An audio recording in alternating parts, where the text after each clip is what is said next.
everybody, it's Travis at the Steel Magnolia, and I'm getting ready to install a battery operated igniter and also putting a lead down to the oven burner so that I can light the burner without having to stand on my head with a little lighter in my hand.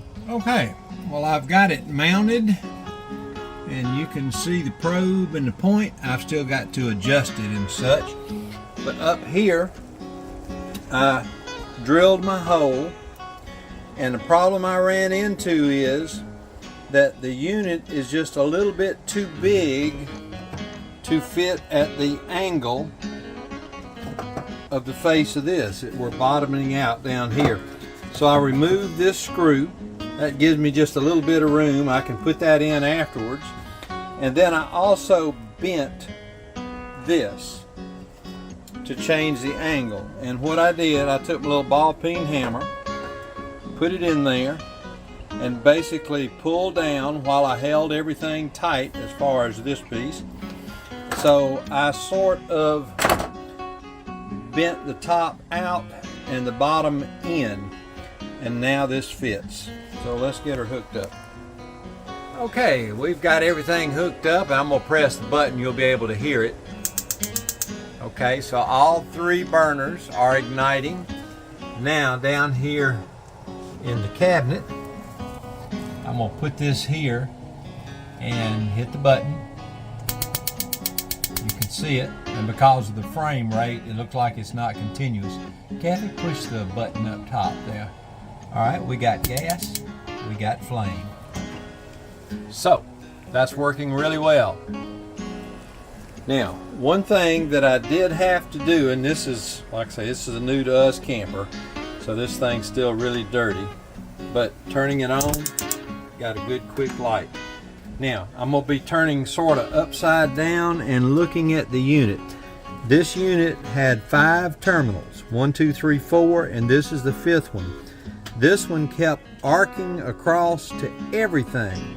So I ended up having to put 4 layers of heat shrink tubing on it till I finally reached a point where it wasn't arcing all over the place. So thing is done. All right, very happy. Well, we've got the igniter assembly completed and all that is working well, but I see people struggle with the doors on these Atwood stoves. Let me show you a couple of tidbits here. If you'll notice here, I've got a couple of pins, a little screwdriver, a nail, or whatever will work. What that does, there's a hole drilled in there, and that's for doing exactly what I've done.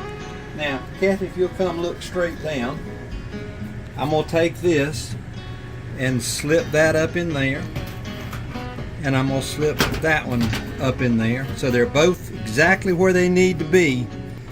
Now I'm going to take that pin out and take that pin out, and as soon as I set it in the right spot, the door will close. Because most people end up fighting this thing trying to get it out, and you can see the pin here. You can see me push it through, and I'm going to take it back out and then put it right back in. Okay, so this comes up till the pressure comes off of it. Now, looking right here, Miss Kathy, looking at that, I'm going to tilt that a little bit, and out that comes. Now this part right here is what hooks underneath. If you put that down underneath this lip, you can't, it won't work. All right, so let me put this back in place. So that side's on, that side's on. I can now open the door, pull my pins out,